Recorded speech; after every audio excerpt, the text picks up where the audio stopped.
ما لحد هاض حزني والبلا جاني، ضاقت بي الأرض والدنيا وما فيها، جاني اتصال مفاجئ هز وجداني، أثر بنفسي وحطم كل أمانيها، سمعت بذني صياح ولجت إخواني، حتى القدم يا مساعد لا تونيها، وش فيك قالوا تعال أبوي تعباني، والظاهر إن المنية جات داعيها، والظاهر إن المنية جات داعيها، رجعت مسرك من اللي صابه جناني، أكل مطبات واللفات أعديها، جيته وانا تايه الأفكار وجلاني، عنده عياله ولكن ما يحاكيها، حبيت راسه ودمعي وسط الأعياني، فيه المنية تبين لي مواريها، شنه للمركز الصحي على بالي، يصبها لحظة ما زلت أعانيها، يصبها لحظة ما زلت أعانيها،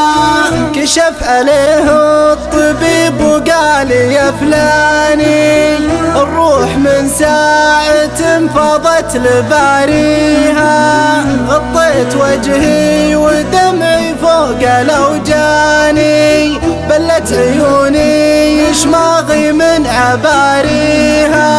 واخوي جنبي بكى وبكاه بكاني، قلت ارفق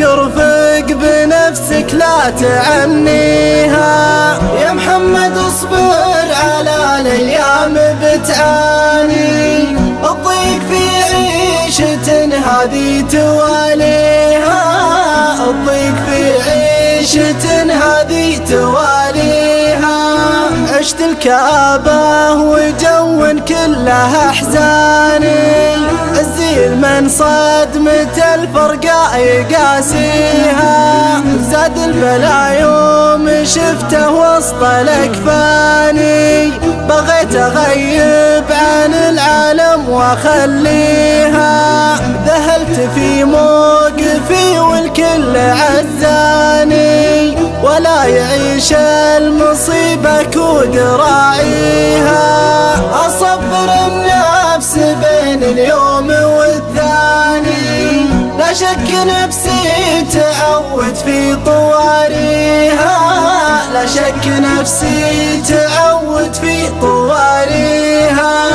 أبو مساعد رفيع القدر والشاني، علومه الطيبة محد بناسيها، عزي ربعه اليا من ثأر دخاني، لا حلت المشكلة رايه يطفيها، يضحك حجاجه ليا من جاه ضيفاني، والضال الضيف يذبحها ويفنيها، الله يبيحه عدد مكاين كاني، لعل نفسه من النيران ينجيها، عسى ينعم بوسط رياض وجناني، ياكل من ثمارها الحلوة ويجنيها،